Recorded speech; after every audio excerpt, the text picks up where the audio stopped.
Welcome back to Forensic Bites, and today we're talking about vaping methamphetamine, and is meth being added to vape e-liquids? So here's the story. An American university wins a grant to assess whether or not drug users are using e-cigarettes to smoke methamphetamine. They create a vaping machine in their laboratory to spare a grad student from the research. Then they spike e-liquids with methamphetamine and find that it vaporizes easily and is detectable in the vapor. This is likely inspired from the many comments and blog posts and social media footage of people claiming the ability to vape different kinds of so-called hard drugs. And doubtless also thanks to this SNL skit in 2013 that parodies e-meth. So given the research, how prevalent is methamphetamine in e-liquids? Well, not very, at least currently. In mid-2017 there were 7 reports of e-cigarette cases, although this only relates to a single jurisdiction.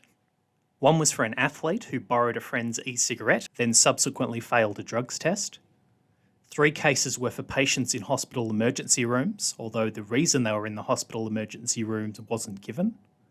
2 were overdose deaths, but in one of those cases the e-liquid was analysed and found to only contain nicotine.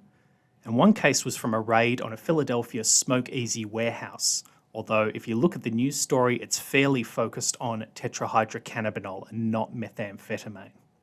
If you look at the drug forums, there's several mention of different illicit drugs, including kratom, synthetic cannabinoids, synthetic opioids, and Blue Lotus, although nothing really for methamphetamine. But interestingly, the research did show that it is quite viable to deliver methamphetamine by this method.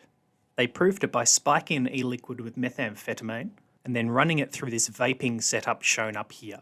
They could sample the vapor being produced, which was being captured in these 2 flasks, and when they analysed it instrumentally, they found a large signal associated with methamphetamine as well as for the nicotine in the e-liquid.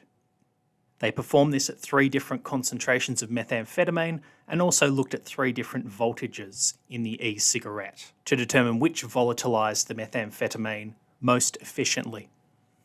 So the assessment on methamphetamine in e-liquids is that it's feasible, but it's not particularly widespread yet.